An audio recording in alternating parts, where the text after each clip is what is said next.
Selamat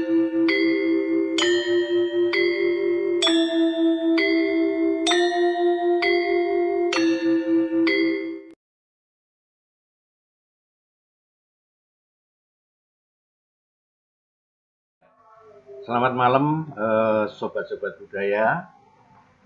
Salam budaya, Rahayu. Rahayu. Ya, malam ini kita mencoba untuk berbincang-bincang tentang Sendang Sedayu ya, Empu Supo. Ya. Nah, nanti kita akan dibuka pengantar oleh Mas Hidayat ya. Mungkin sejarah tentang Empu Supo atau yang pernah mendapatkan gelar Pangeran Sendang Sedayu karena berhasil memboyong kembali Sengkelak dari Blambangan ya, mungkin sejarah itu teman-teman kita semua sudah memahami ya. Saya kira saya perlu menyapa satu persatu ya. Selamat malam Pak Amos. Pak Amos Tiadi ini dari Jogja ya. Kemudian selamat malam Pak Amos. Kemudian selamat malam Mas Jimmy S. Haryanto, kemudian Pak Ali, Pak Pujayase ya. Malam Pak Tony. Kemudian juga ada nih Mas Tommy Begawan Ciptaning nih, teman lama ini dulu. Dalu, Mas. Sekarang ada di Jakarta ya. Sering di Jakarta nih Mas Tommy. Kemudian Mas Joko Supriyadi, wah ini udah ini nih namanya cukup dikenal di JS itu JS. Pak Ali, Mas Kamto, ini ada Mas Kamto juga, ada Mas Dayu Handoko. Halo Mbak. Andi Tenri Polowijo ya. Kemudian tadi dari Aceh ada Depri ya, Depri Syahputra, kemudian ada ya semua akan inilah. Kemudian ada juga Mas Priyo Salim nih, dulu tetangga kos saya ini di Jogja. Salam Mas Priyo. Mas, Sugeng Dalu. Sugeng Dalu. Kemudian juga ada Mas Ageng dari Depok. Nah, kenapa kita mengambil tema Pangeran Sendang Sedayu ini? Karena dari perkerisan ini itu boleh dibilang tidak mengerti atau belum pernah melihat yang namanya keris Sendang Sedayu yang sebenarnya. Nah, disitulah kemudian berkembang menjadi Mojopahit yang sering diaku-akukan sebagai karya Pangeran Sendang Sedayu. Nah, mungkin nanti akan dijelaskan sama Mas Dayat, karena itu masa kerjanya Sendang Sedayu itu cukup panjang, karena dia sebetulnya kan Empu Supo ya. Tapi ketika dia menjadi Pangeran Sendang Sedayu, itu karyanya tidak terlalu banyak dan kita tidak pernah melihat, artinya belum pernah melihat betul-betul ini karya Sendang Sedayu. Saya sendiri ya, itu baru sekali saja. Itu saya pernah melihat, itu barang dari dulu namanya Pak Edi ya, sudah meninggal ya. Orang Chinese ya, itu Mbah Buyutnya. Itu adalah ahli mebelnya Sinuwun PB10. Nah, dia diberi paringan, ada kekancingannya jelas sekali. Itu betul-betul ditulis pembuatan dari Pangeran Sendang Sedayu. Saya hanya baru sekali itu nonton yang betul-betul kelihatannya otentik, walaupun saya juga nggak ngerti apakah itu betul atau tidak. Nah, kemudian juga Mas Beni juga pernah, Beni Hatmantoro Solo itu pernah melihat Sendang Sedayu milik almarhum Pak Prantau. Saya juga pernah sempat melihat. Ya. Itu juga khas sekali, jadi tidak seperti apa yang beredar di kalangan perkerisan sekarang. Mungkin juga di kalangan perkristenan ini betul bahwa Sendang Sedayu itu begini, begini, begini, begini. Tetapi yang betul-betul otentik dan kita pernah melihat karyanya Sendang Sedayu itu agak kaget nanti. Nah, di dalam kumpulan dari para peserta yang mengirim foto, saya coba nanti saya susun di PowerPoint yang mungkin nanti kita bahas satu persatu. Ada satu yang sebetulnya boleh dianggap Pangeran Sendang Sedayu, tetapi tidak ada kekancingan, hanya punya sejarah bahwa itu beli dari Panembahan Harjo Nagoro. Nah, ini bisa dipercaya atau tidak, nanti monggo kita share, diperlihatkan. Itu 2005 dibeli oleh salah seorang yang semua nanti dalam foto-foto yang saya tampilkan tidak saya sebut pemiliknya siapa, sehingga setiap peserta bisa saja memberikan komentar. Monggo komentarnya nanti. Saya kira saya tidak berpanjang lebar.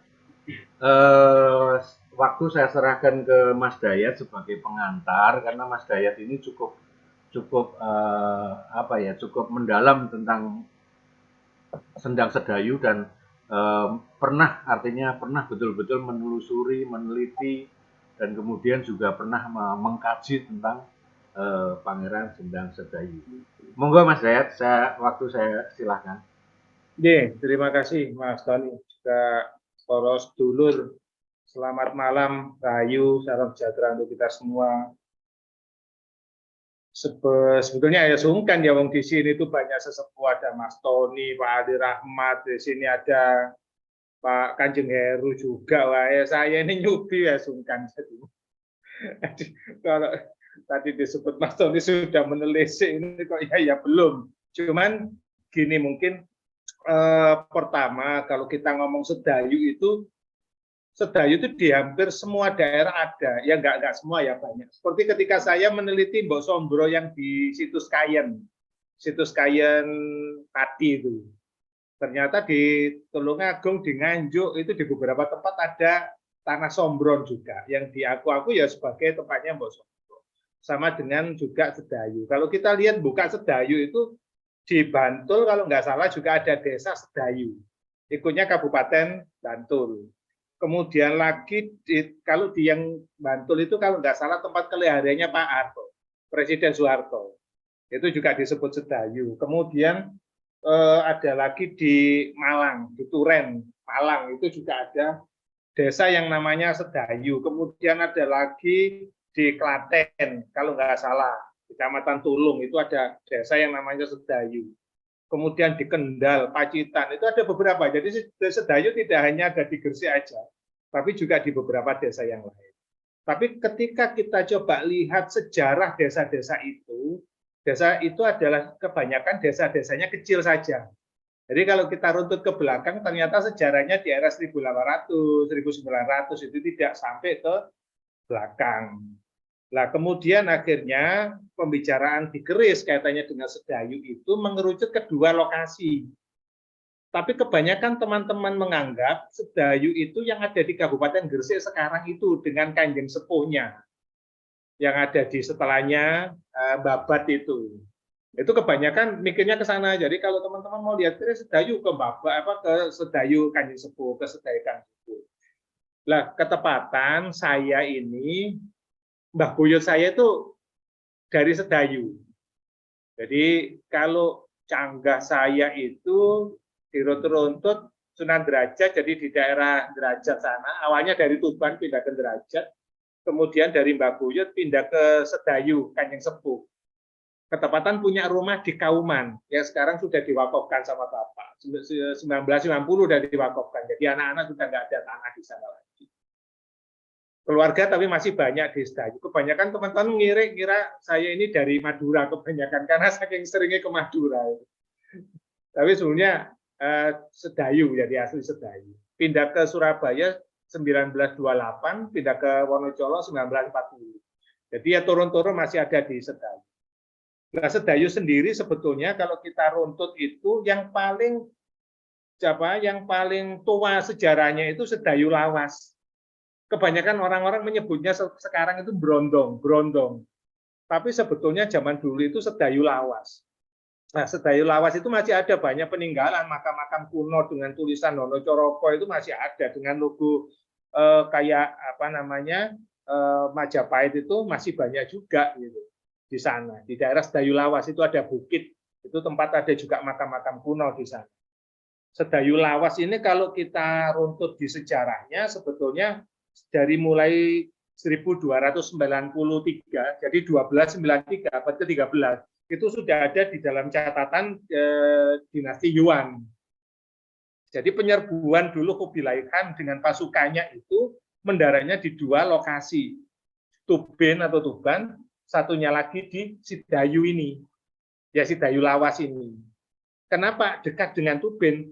Kalau kita runtut di Serat Jariosipun Poro Empu itu juga dikatakan Sedayu Tuben kayak gitu. Jadi ini sebenarnya daerah yang berdekatan. Karena apa? Sedayu itu dulu juga adalah wilayah dari Kadipaten Tuban. Jadi itu awalnya itu.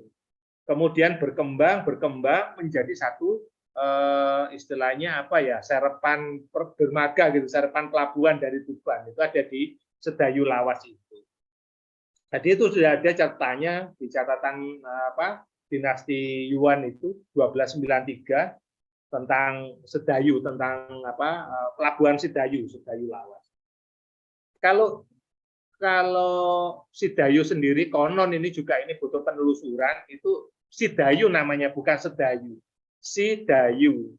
Dayu itu asing, Siti itu tempat, jadi tempatnya orang asing. Ya cocok lah karena itu dulu tempatnya mendaratnya pasukan Kubilai Khan dan sebagainya, mendaratnya mungkin perdagangan dari luar Jawa itu, sehingga di situ banyak menjadikan tempat untuk pendaratan orang-orang asing. Jadi di tempat namanya itu kemudian dijadikan Sedayu, tempat istirahat orang asing gitu.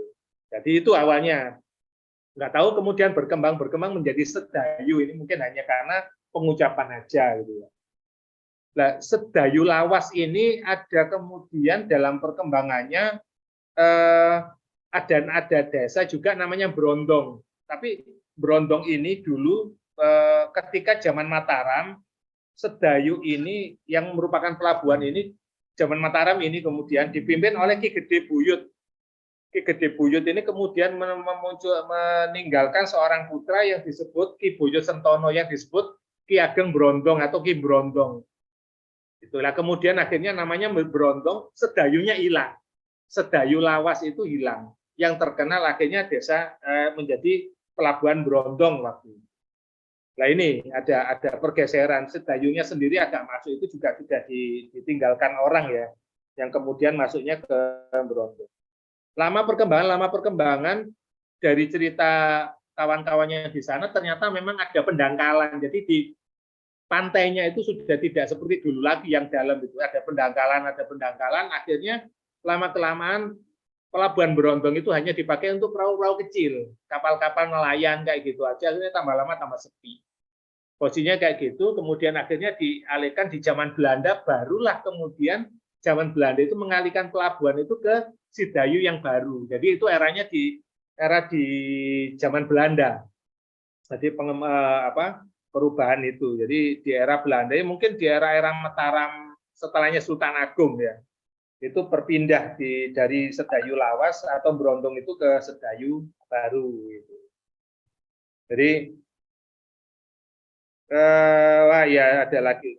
Ya benar, 1752 ada perpindahan itu dari Sedayu Lawas ke Sedayu baru atau yang disebut sekarang ke Kanjeng Sepuh.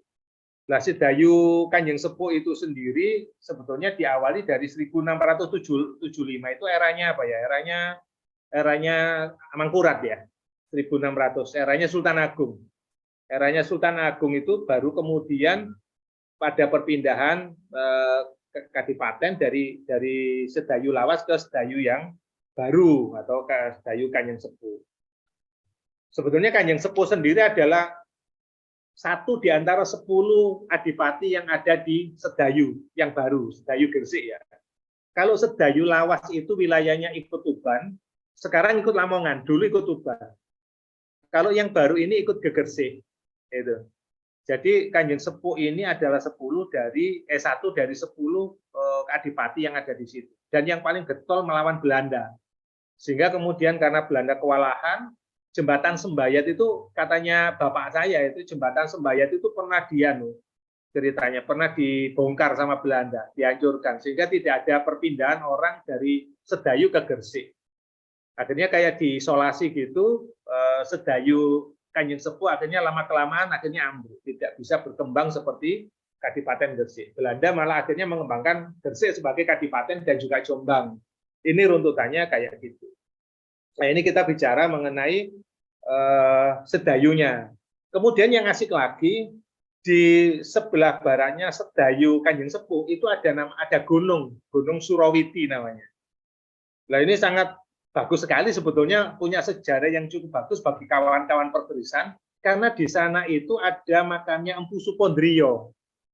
Jadi kalau kemudian disebutkan di sana empunya Supomandrangi itu kalau saya lihat di sana itu makamnya Empu Supondrio, jadi bukan Empu Supomandrangi.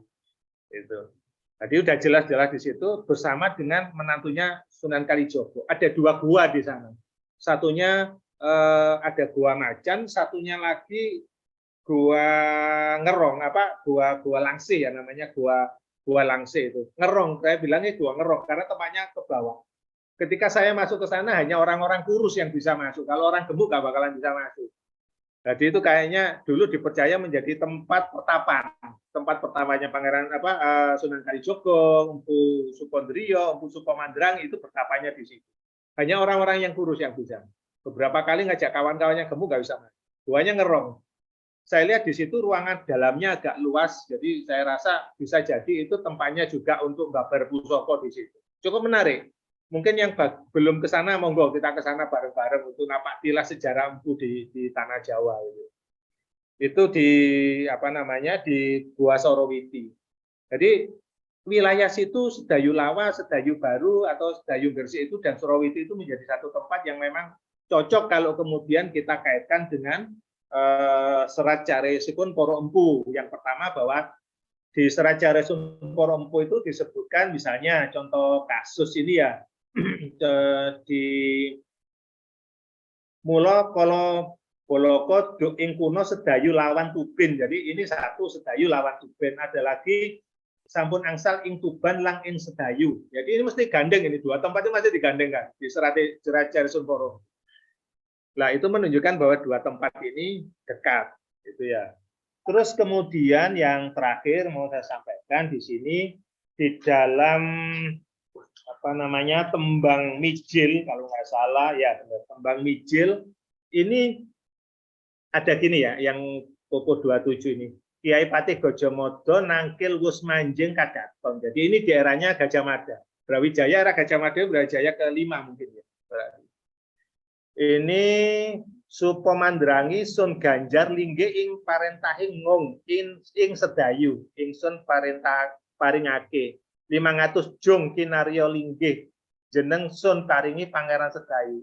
Jadi di era Majapahit, di era Gajah Mada itu Supomandrangi dikasih gelar Kanjeng Pangeran Sedayu dengan 500 jung, 500 perahu kalau nggak salah.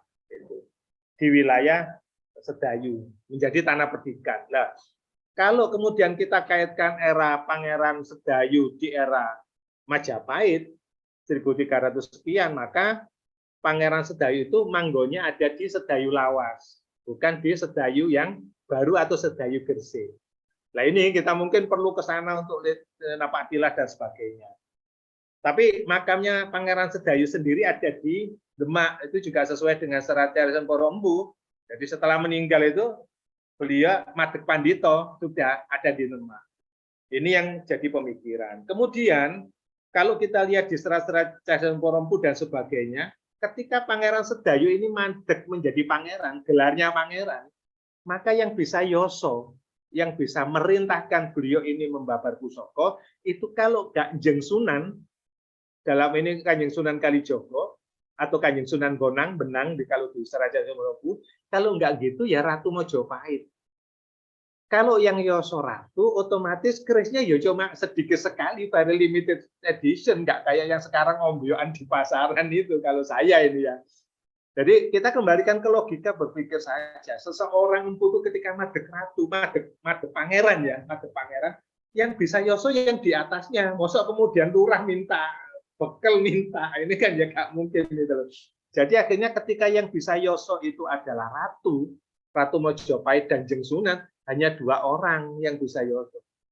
Itu sih. Jadi kemudian karena itu ya cocok kalau Mas Tony bilang selama main keris lihat itu cuma ya 1 itu. Kalau saya ya yakin gitu, nggak banyak kayak gitu.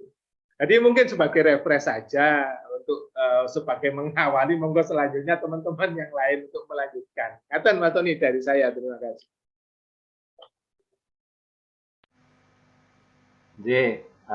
Terima kasih Mas Dayat.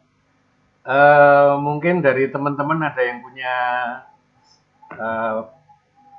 punya komentar atau keinginan untuk membicarakan tentang Sedayu.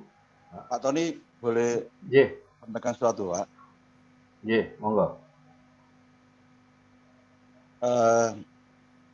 Saya apa yang dipaparkan oleh Mas Dayat, saya melihat tentang yang terkait dengan Sedayu Lawas itu menurut saya lebih confirm, karena kalau secara tentang sejarah rasanya kalau bicara tentang Sedayu Mojopahit ya berarti di era-era itu. Namun tadi kan ada satu dikaitkan dengan gending Mijil ya. Saya melihatnya sederhana begini ya. Kalau saya mengurai tentang Pangeran Sedang Dayu, saya sih kok mau melihatnya dari sejarah yang jelas ketimbang yang nggak jelas. Yang jelas itu saya melihat keberadaan dari Sunan Kalijogo. Sunan Kalijogo itu terlahir pada tahun 1450 dan berpulang pada 1513.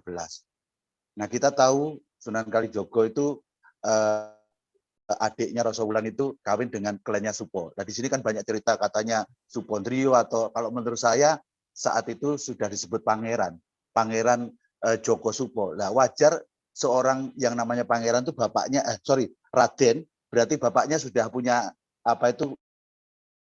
terah di keraton. Nah, menurut saya bapaknya si Raden Joko Supo itu ya Supo Mandragi itu, karena dia sudah dapatkan satu terah karena keberhasilannya dia ngurusin yang terkait dengan masalah pusaka yang hilang, yang akhirnya didapatkan pendidikan di daerah Sedayu itu. Namun kalau dikaitkan dengan Gajah Mada itu kan berakhir di era Hayam Wuruk. Hayam Wuruk sendiri itu berakhir pada tahun 1389. Jadi kalau dikaitkan dengan tentang sejarah, mungkinkah Supo Mandragi itu bisa usia hampir 100 tahun? Ya mungkin sih, usia itu mungkin. Namun yang perlu kita coba lihat bahwa kalau yang namanya Rasawulan itu adiknya Raden Mas Said atau Kalijogo, berarti suaminya itu adalah ya selevel atau seusia.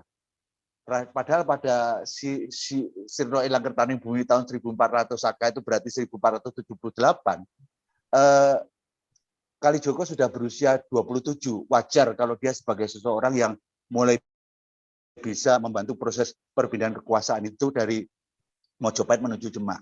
Jadi menurut saya justru Supo Mandragi itu ada itu yang paling masuk akal itu berada di era Suhita.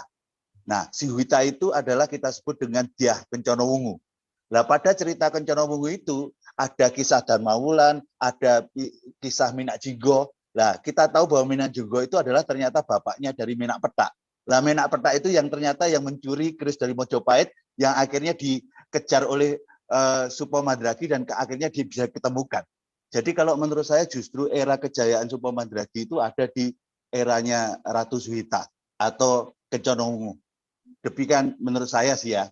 Ya saya pikir saya orang baru di perkerisan, mungkin hanya benang merah yang saya juga bisa sajikan sekaligus tentang masalah pemahaman nalar. Sehingga kalau ada semacam sesuatu yang ada di daerah Sedayu sana adalah Supo, menurut saya Supo Mandragi. Yang dia ada petelisannya di Demak itu Raden Joko Supo. Kalau kemudian yang ada di daerah mana itu Salatiga, sebelum Salatiga itu mana itu tempatnya Kinom, Supo Anom. Jadi menurut saya Supo Anom sampai bapaknya Raden Joko Supo, bapaknya lagi Supo Mandragi. Itu aja dari saya. Mungkin kalau ada sesuatu yang nggak pas ya mohon maaf. Itu yang saya paham. Terima kasih Mas Joko. Memang Supo Mandragi, Supo Ndriyo, kemudian Raden Supo itu tadi memang benar ini. Jadi memang sebetulnya yang tua itu ya Supo Mandragi itu. Dan itu yang mendapatkan gelar Pangeran Sendang Sedayu. Setuju. Ini kalau menurut saya begitu. Setuju. Jadi masanya itu masa tua, jadi Mojopahit tua gitu. Bukan perkembangan dari Mojopahit yang berikutnya. Kemudian monggo, mungkin Mas Dayat mau ini atau siapa yang ingin bicara? Monggo, ini bebas saja ya. Monggo Mas Jimmy. Monggo Mas Jimmy. Monggo Mas Jimmy. Saya sekedar menambahi karena tadi rupanya sudah cukup jelas. Cuman kalau menurut saya perlu diperjelas siapa sebenarnya pangeran yang disebut di situ, kan disebut Pangeran Sendang Sedayu. Kalau menurut yang saya baca, ini saya kebetulan ada Serat Panitikatgo ya. Di Serat Panitikatgo itu cukup runtut ya, cukup runtut bagaimana menyebut nama-nama empu. Yang namanya Empu Supo Mandrangi itu mempunyai nama mungkin sekitar 10 nama. Terus Supo Anom itu juga memiliki beberapa nama. Tetapi yang paling perlu di sini saya ingin ungkapkan itu adalah Pangeran Sendang Sedayu itu 2 orang itu. Karena satunya itu Pangeran Sidayu atau Sedayu yang seperti dikatakan Mas Dayat. Yang satunya itu Pangeran Sendang. Kalau yang Pangeran Sidayu itu adalah Supo Mandrangi. Tetapi kalau Pangeran Sendang itu adalah Kinom. Itu eranya udah lain lagi. Itu Pajang itu, era Pajang. Ini saya baca ya. Ini misalkan ini yang salah satu keterangan saya baca yang dari Serat Panitikatgo. Pangeran Sidayu inggih Empu Supo Mandrangi ing Mojopahit. Saantokipun saking Blambangan, jadi setelah diutus ke Blambangan mencari keris pencelat itu, dateng Mojopahit angsal damel kaganjar bumi Sidayu lenggah siti 50 karyo. 50 karyo itu memang ukuran dulu tuh. Ada grumbul, ada karyo, itu ada ukuran. Jadi dia mendapat ganjaran 50 karya yang tanahnya itu namanya bumi Sidayu. Lajeng kaparingan nomo Pangeran Sidayu tuwin kaganjar putri Sentono Noto. Jadi setelah pulang dari Blambangan, dia diganjar 50 karya tanah, itu tanah perdikan yang merdeka dari pajak tadi, seluas 500 karya. Ini adalah pada era Majapahit. Nah, perlu ditelusuri kalau memang itu mau dirunut sejarahnya, sejarah Majapahit pada era siapa. Tetapi kalau Pangeran Sendang ini saya baca lagi, Empu Kodok ya. Empu Kodok inggih Empu Joko Supo, itu anaknya pangeran. Putranipun Pangeran Sidayu. Sadatengipun saking Surabaya, setelah dari Surabaya, lalu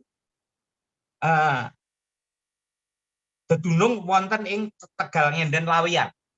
Dia ada di Laweyan.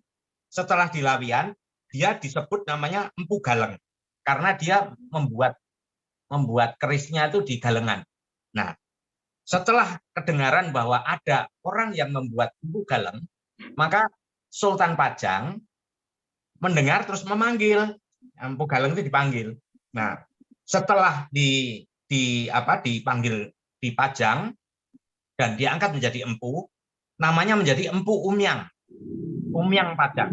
Nah, setelah itu dia pernah sempat diusir dari Pajang karena ada politiking sesama empu. Jadi ada keturunan dari Empu Sombro namanya Empu Cublak itu yang tidak suka dengan Empu Kodok atau Empu Joko Supo yang notabene itu sebetulnya garisnya garis Blambangan gitu. Ini yang garis Jawa Barat itu Empu Cublak itu akhirnya mempolitiking, akhirnya diusir sehingga Empu Umyang itu menjadi Tundung Madiun. Nah, itu salah satu ya. Nah, terus ini saya baca gelarnya dari Pangeran Sendang ini. Empu Tundung saking Kudus. Jadi dia perjalanannya dari Majapahit, Kudus, lalu masuk ke Pajang. Empu Tundung saking Kudus, inggih Empu Joko Supo, kala ing jaman Demak. Putranipun Pangeran Sidayu. Yen damel duwung gegeduk, jadi sakti, jadi bikinannya itu sakti. Bilih medal manah kang suci, pikir wonten kawoworan ampuhipun anglangkungi. Pokoknya kerisnya tuh dikenal sekali sakti. Terus ini pada era Sultan Agung, Empu Tundung yang diparapi menjadi Ki Supo Anom. Terus karena awet nom, umurnya dawa, maka disebut Kinom. Sareng katerima anggenipun damel yasan setelah diterima oleh Sultan Agung itu Sultan Agung itu, lalu diganjar nama Pangeran Sendang. Kaparingan lenggah siti diberi tanah ing bumi Sendang 200 karya. Jadi beda antara Pangeran Sidayu dengan Pangeran Sendang. Kalau Pangeran Sidayu itu diberi 500 karya di wilayah Mojopahit, mungkin Jawa Timur seperti yang disebutkan Mas Hidayat tadi, saya setuju. Tetapi kalau Empu Tundung ini udah eranya lain lagi, ini era Mataram, itu udah di era Mataram. Empu Sendang itu di tanahnya di Sendang, dan dia juga seperti nasibnya seperti bapaknya, Kaparingan lenggah siti bumi Sendang 200 karya, sarto ginanjar putri endah. Jadi santananing Narpati. Jadi seperti bapaknya, diberi tanah, diganjar, dan juga diberi putri sebagai istrinya. Nah, itu hanya saya sebutkan bahwa Pangeran Sendang Sedayu itu 2 orang. Sendang Sedayu itu 2 orang karena ada satu yang namanya Pangeran Sidayu. Itu adalah Pangeran Sedayu itu adalah Empu Sukomandrangi. Sukomandrangi juga punya banyak nama ya. Waktu awalnya di Tuban di Blambangan namanya Empu Rambang. Lalu ke Tuban masih Empu Rambang, masuk ke Mojopahit dia menjadi Empu Sukomandrangi. Jadi pindah-pindah itu pindah-pindah nama juga.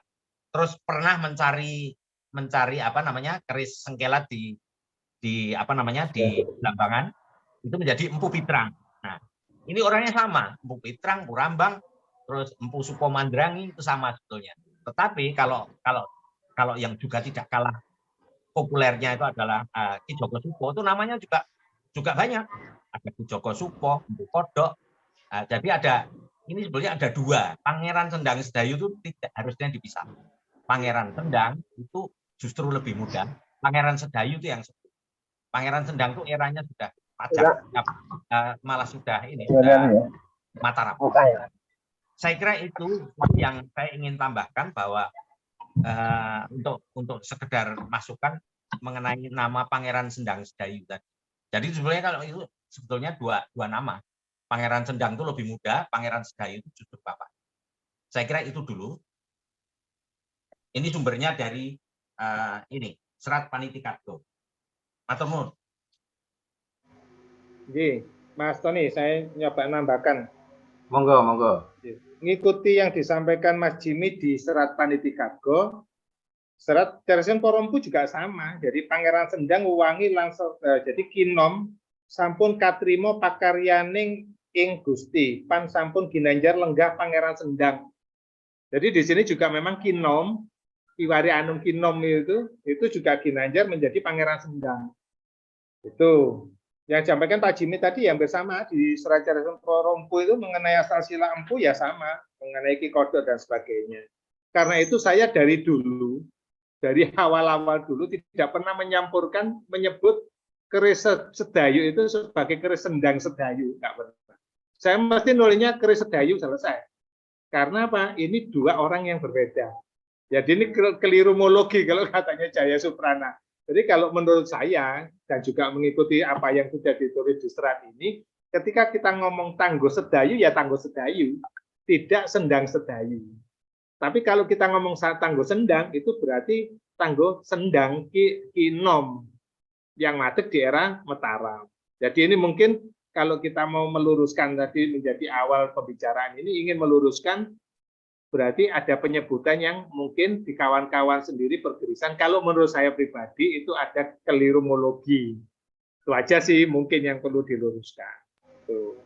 Ngaten Mas Tony, monggo. Terima kasih Mas Dayat. Berarti kita ada satu masukan yang sangat penting, yaitu ternyata harus kita pisah. Jadi tidak Pangeran Sendang Sedayu, itu salah ya. Pangeran Sidayu dan Pangeran Sendang. Karena itu dua orang. Nah, Pangeran Sidayu itu yang menurut Mas Jimmy tadi adalah Supo Mandranggi yang juga namanya macam-macam.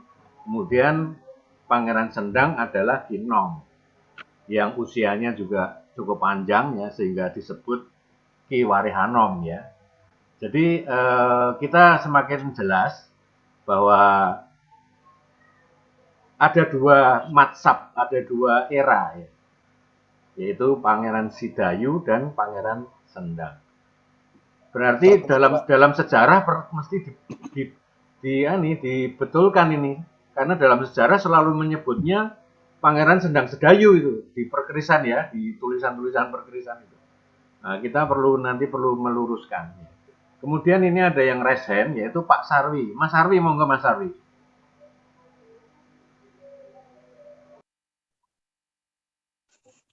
Selamat malam para sepuh. Mas Tony. Kalau saya ada 3 hal nih, kebetulan ada 3 hal yang ingin saya sampaikan. Pertama mengenai masalah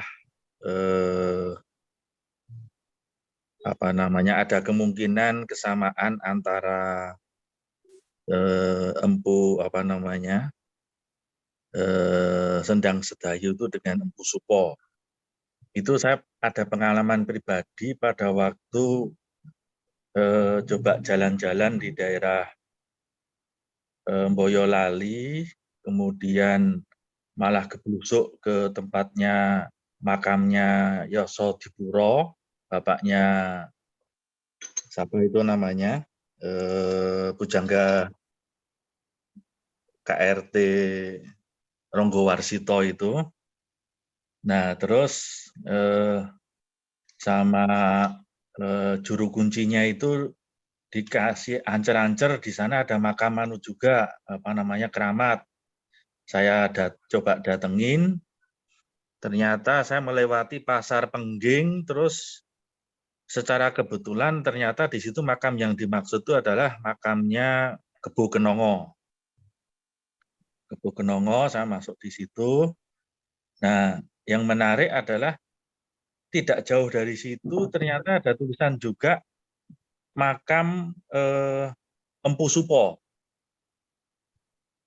Nah ini apa itu mungkin hanya saya pertanyaan kepada bapak-bapak yang mungkin lebih mendalami masalah historiografi ini, apakah memang itu hanya sekedar petilasan atau bagaimana? Itu yang pertama. Terus yang kedua berkenaan dengan keris Sedayu. Itu kalau saya melihat jadi bahwa kita mencoba untuk mempelajari tentang figur tangguh-tangguh Sedayu, Empu Sedayu atau apapun itu sangat baik bagi pemahaman, semakin menambah pemahaman kita tentang dunia Tosan Aji lah, kira-kira itu. Tetapi prinsip dasar daripada nangguh keris itu pada ujungnya adalah sekedar satu estimasi. Jadi hanya perkiraan saja. Kecuali justru Kalau keris-keris yang dibuat relatif belakangan yang didukung kuat dengan adanya sertifikat dari empunya sendiri, atau misalnya silsilah daripada kepemilikan atau kolektor dari keris yang bersangkutan. Itu kalau menurut saya seperti itu. Nah, yang tidak bisa menjadi kontroversi itu kalau misalnya kita mencoba untuk membahas masalah dapur. Nah, kalau dapur itu kan itu kembali ke masalah ricikan, tapi kalau masalah tangguh itu saya khawatir bahwa apalagi dengan istilahnya dulu almarhum, saya beberapa kali konsultasi dengan Pak Haryo Guritno, itu mesti sangat hati-hati karena adanya istilah beliau itu accelerated aging process lah, kira-kira gitu. Jadi bagi saya mungkin kalau mengenai masalah pada saat kita mau mencoba untuk menangguh itu lebih masalah kepada mungkin melihat dulu karakter-karakter ricikan atau yang khas dari masing-masing tangguh tadi, kemudian dikembalikan kepada kemantapan kita kalau memang kita sedang dalam proses nanting untuk menjadi koleksi. Kira-kira itu aja. Terima kasih Mas Tony. Mas Arwi, terima kasih. Ya, memang masalah penangguhan ini memang seni tersendiri yang sebetulnya saya masih tetap harus lebih setuju untuk tetap dilestarikan walaupun memang ini masih sifatnya estimasi, perkiraan ya. Tetapi seni tangguh inilah sebetulnya yang menarik di dalam perkerisan. Ini menurut saya. Walaupun ketepatannya tidak pasti kita jamin gitu. Kemudian ini ada yang resen lagi yaitu Mas Joko Supriyadi. Monggo silakan Mas Joko. Iya Pak Tony, saya cuman mencoba menyampaikan apa yang disampaikan Pak Jimmy sama Mas Dayat, luar biasa, itu bisa menurut kita kepada satu hal benang merah yang baik. Namun menurut saya ada satu yang miss Pak. Katakanlah Supo itu terlahir di era-era 1300. Gede-gedenya mantep-mantepnya di era Suhita. 1300 berakhir ke Kinom. Kinom itu dihargai oleh Sultan Agung Hanyotro-Kusumo sebagai suatu empu kepala, sehingga dia menjadi pangeran Wareh Anom, dikasih perdikan di daerah Sendang tadi. Saya setuju. Mari kita lihat bentang sejarah. 1300 sampai Sultan Agung itu tutup pada 1645. Dalam 345 tidak mungkin menurut saya dua layer. Ada Supo Mandragi dan Ki Supo Anom. Saya yakin ada satu sosok lagi di antara Supo Mandragi dan Ki Kinom itu. Yang itulah yang saya sebut sebagai Raden Joko Supo yang menikahi adiknya dari Sunan Kalijogo, dan dia kebawa dari Mojopahit akhir menuju ke Demak. Nah, dia punya anak baru namanya Kinom itu yang akhirnya menjadi itu. Tapi tadi disebutkan seperti itu. Ini pemahaman saya. Mari kita coba telah aja dalam 350 tahun mungkinkah dua generasi. Dalam serat yang kita tahu yang paling umur panjang itu adalah si Kinom. Nah, menurut saya ada satu sosok yaitu Raden Joko Supo, yaitulah yang menikahi Rosowulan, yang dia dibawa oleh Kalijogo untuk menjadi empu di Demak adalah wajar karena Sunan Kalijogo menjadi orang yang sangat ternama di saat itu. Terus kalau tadi ada Pak Sarwi menyampaikan sesuatu dari yang saya coba baca dan saya coba tanyakan, yang di daerah Boyolali atau Banyudono itu itulah makamnya Kinom. Itu saja Pak. Makasih Pak Nuwun. Mas Joko. Berarti yang di Kadilangu itu makamnya Joko Supo ya? Kinom, Yang di Wanom. Yang di Kadilangu. Nggih. Oh, gitu ya. Yang di Kadilangu. Ya. Berarti Joko Supo ini lebih tua lagi ya nih? Lebih di Demak itu. Demak ya? Petikasannya di Demak. Oh, oke, maka. Oke, jadi saya ada pengalaman, ya saya ingin ceritakan. Ya. Saya ada pengalaman, saya pernah mendapatkan keris Nogo Sosro, ya, yang kemudian sekarang jatuh di orang Semarang, kemudian orang Semarang dihibahkan ke keraton, Museum Surakarta. Ya. Nah, ketika jual beli itu, saya waktu itu dimaharin sama orang Semarang, itu sebetulnya ada ketinggalan satu surat, satu tulisan. Bahkan di situ itu dituliskan bahwa ini karya Raden Joko Supo. Ini saya nggak ngerti. Ini apa ini loh. Tetapi ketika sudah masuk ke keraton, Museum Surakarta, ditangguh oleh tim penangguh dari Brotosuro kalau nggak salah waktu itu, atau timnya Surakarta, itu dinyatakan Mataram. Nah, saya nggak ngerti. Nah, Joko Supo ini, Raden Joko Supo ini apakah masih Mojopahit? Apakah sudah Mataram? Karena di dalam tulisan itu, sayangnya tulisan itu memang ketinggalan di Pak Sugeng almarhum. Saya nggak bisa mencari lagi gitu. Sebetulnya ingin saya cari, saya serahkan kepada museum di Surakarta supaya jelas gitu. Nah, di situ ditulisnya Mataram.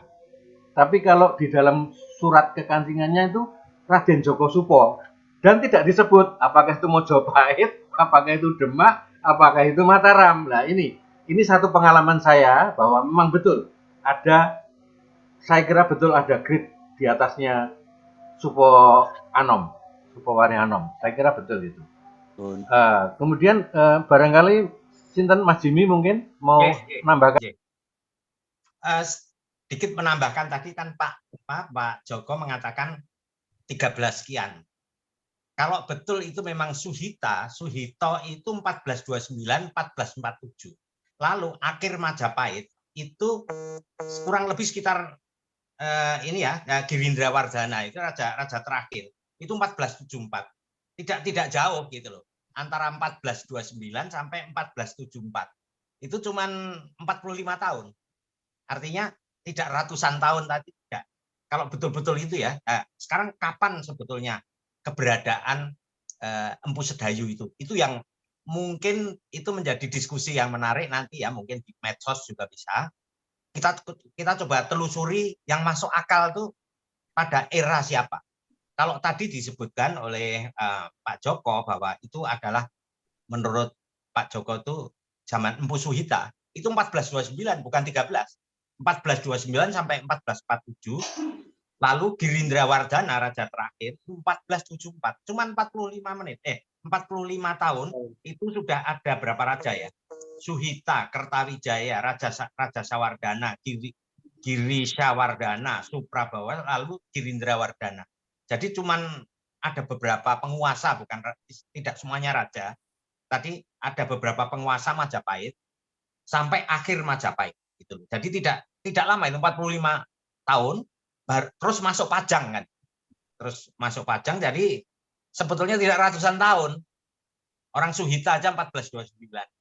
Nah, sekarang yang mesti dicari itu adalah kapan itu sebenarnya itu Empu Sedayu. Nah, itu mengenai kronologi. Tetapi kalau namanya sejarah digadukkan dengan perkerisan, biasanya tuh anakronis. Jadi cerita itu Mas Dayat pasti ketawa. Karena cerita di perkerisan dengan sejarah itu nggak klop gitu. Nggak klop. Nah, dan ini yang harus diklopkan oleh kita coba klopkan masuknya itu di mana sebenarnya. Kalau bisa loh. Tetapi mesti ada ada penelitian yang cukup sahih. Tetapi kalau mengenai kerisnya Tangguh Sedayu. Lalu lupakan dulu ya Tangguh Sendang karena kita juga tidak tahu kayak apa, tapi kurang lebih itu tangguhnya Kinom. Tapi kalau Tangguh Sedayu mestinya masih masuk Majapahit. Nah, terus ada beberapa ini otak-atik gadok. Pangeran Sedayu itu setelah Madeg Pandito, setelah tidak menjadi empu, tidak terkenal dan digelari sebagai Pangeran Sedayu, dia tuh garapnya kan sudah mulai menep. Karena di dalam buku Panangguing Duwung ini yang saya punya ini ada punya apa Panangguing Duwung itu kan karya Wiro Sukadgo. Nah, menurut Empu Wiro Sukadgo itu Majapahit itu ada beberapa tangguh, bahkan yang namanya Empu Supo itu ada beberapa tangguh, tidak hanya satu tangguh. Jadi di sini misalkan ya tangguh Pangeran Pitrang, pasti eranya kan menyangkut Blambangan. Ini misalkan ada ciri-cirinya gitu ya disebut. Terus disebut juga Ki Supodrio pada era Majapahit.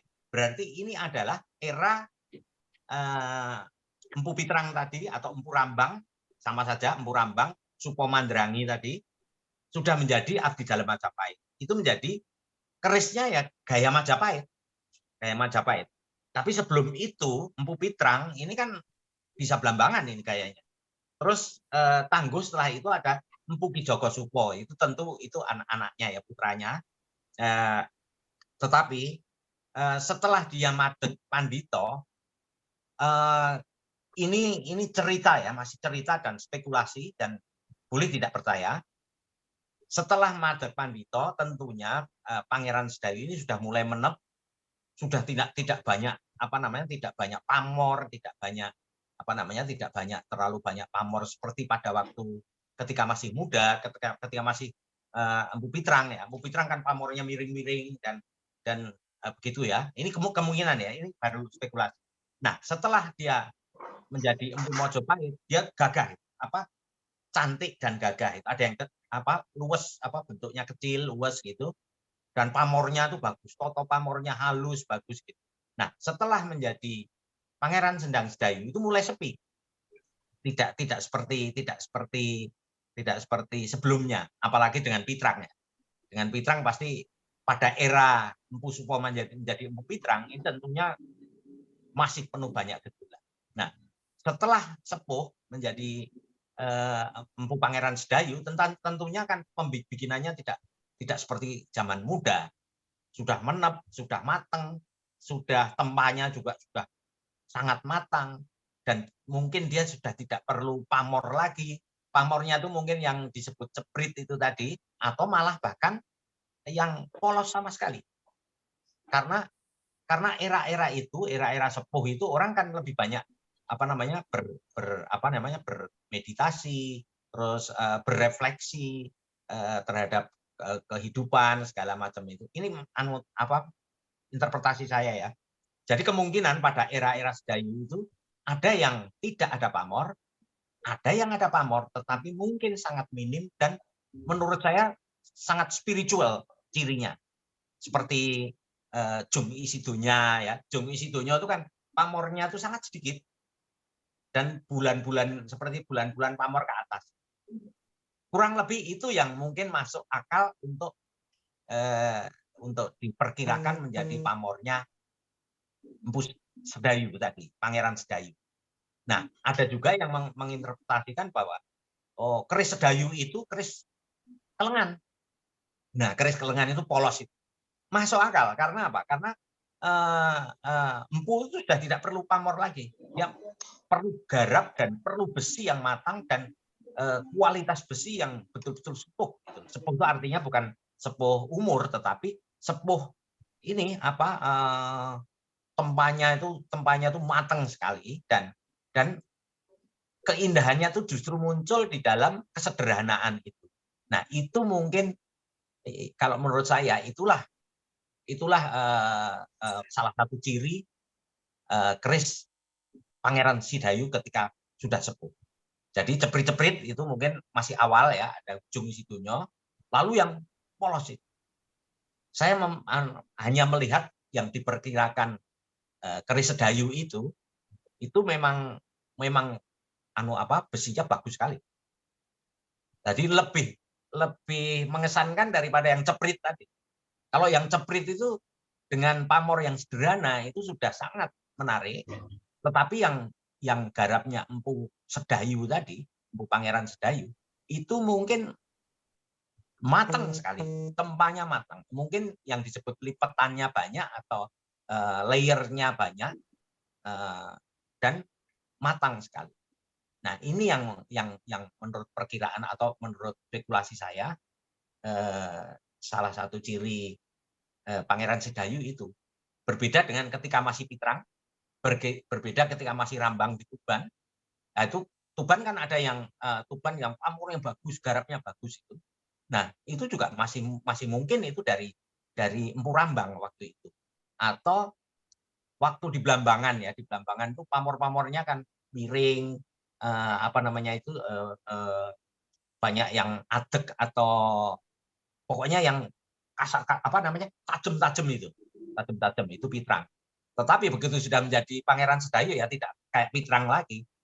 Saya kira juga perjalanan Empu itu akan berubah, tidak selalu seperti bahwa bikinan Supo itu selalu seperti yang awal, akan berubah-ubah tergantung dari posisi, tergantung dari penugasan kerajaan terhadap dia, dan juga tergantung dari pencapaian dirinya sampai di mana. Kalau sudah tua ya tidak mungkin dia akan membuat yang bergejolak seperti Empu Muda gitu. Itu yang saya ingin. Ya, saya kira cukup bagus ini apa yang diutarakan Mas Jimmy tentang tangguh ini ya, tentang jenis kerisnya, bentuk kerisnya. Kemudian tadi ada yang resen yaitu Mas Taufik Hermawan. Monggo Mas Taufik. Nggih, kula maaf nggak pakai video, saya hanya menambahkan saja. Mengikuti sarasen ini menarik sekali. Jadi yang dibawakan Mas Hidayat tadi di awal, saya Taufik dari Jogja, dari Largangsir. Yang dibawakan Mas Hidayat tadi itu teksnya saya hanya melengkapi saja nih. Teks Mijil itu ada pada Serat Demak. Itu kisaran buatan kira-kira ya zaman-zaman Mataram lah, seperti itu. Sekitar PB 4. Itu Serat Demak itu begitu. Terus kemudian yang perlu kita pahami di sini adalah sebenarnya saya hanya menurut pendapat saya pribadi ya. Jadi membaca teks sastra dengan membaca sejarah itu memang kalau di Jawa itu agak berbeda gitu kan. Sehingga kita perlu membaca secara apakah itu sanepan, apakah itu pralambang, apakah itu pralampito, apakah itu sasmito rungsit. Nah, seperti itu. Terus kemudian yang ketiga, tadi ada Joko Supo yang sering disebut-sebut, terus kemudian putranya itu kalau tidak salah Joko Suro, Joko Suro seperti itu. Lalu yang terakhir perlu saya sampaikan, tadi saya sepakat sama Mas Jimmy bahwa di keris itu kalau dibaca secara seni rupa itu setiap orang, setiap seniman itu memiliki gaya yang berbeda dari era ke era. Misalkan tadi Pangeran Sedayu tadi, dia ketika jadi Ki Rambang, karyanya seperti apa. Bahkan sebelum ke Blambangan dia malah sempat ke Madura dan menjadi Koso. Di dalam tadi literatur yang sempat diberikan oleh Mas Jimmy itu sepertinya ada itu kata-kata sebelum ke Blambangan ada kosonya itu. Ngaten kemawon, matur nuwun, salam budaya. Matur nuwun Mas Taufik. Nih Mas Taufik ini dari Largangsir. Mas Joko mau nambahin lagi? Monggo. Baik, Pak. Tadi disinggung ada Joko Suro. Joko Suro itu adalah ketika dharma dari seorang Supo Mandragi ke Blambangan dianggap berjasa, dikasih putri Blambangan, melahirkan putra namanya Joko Suro yang berakhir menjadi Empu Adipati Jenuh. Nah, dapat hadiah putri dari Mojopahit, dari putri Mojopahit itu keluarlah yang namanya Joko Supo atau Raden Joko Supo yang tadi saya sampaikan. Saya hanya ingin meluruskan yang saya katakan sebelumnya adalah Supo Mandragi tidak lahir di era Suhita. Top-topnya dia, puncak prestasinya itu di era Suhita. Berarti dia lahir sebelumnya. Bisa di era Raden Wijaya. Yang saya hanya ingin sampaikan, empu-empu ini kayaknya itu secara informasi katakanlah sangat minim. Makanya saya ngambil dari sosok besarnya. Sosok besarnya adalah Kalijogo. jelas dia dilahirkan pada 1450. Dia berpulang pada 1513. Adalah suatu hal yang wajar, dia punya teman yang adiknya dinikahkan sama temannya, itulah yang namanya Raden Djoko Supo, yang terbawa dari Mojopahit akhir menuju Demak. Ya tentunya menurut saya justru keris-kerisnya dari Sunan Kalijogo dapat dari Raden Djoko Supo tadi. Jadi menurut saya Bentang itu harus ada sosok lain, yaitu menurut saya loh Pak ya, Raden Djoko Supo itulah sosok antara Pangeran Sendang Sedayu dengan Pangeran Sendang, itu ada Raden Djoko Supo. Menurut saya aja itu Pak. Makasih Pak.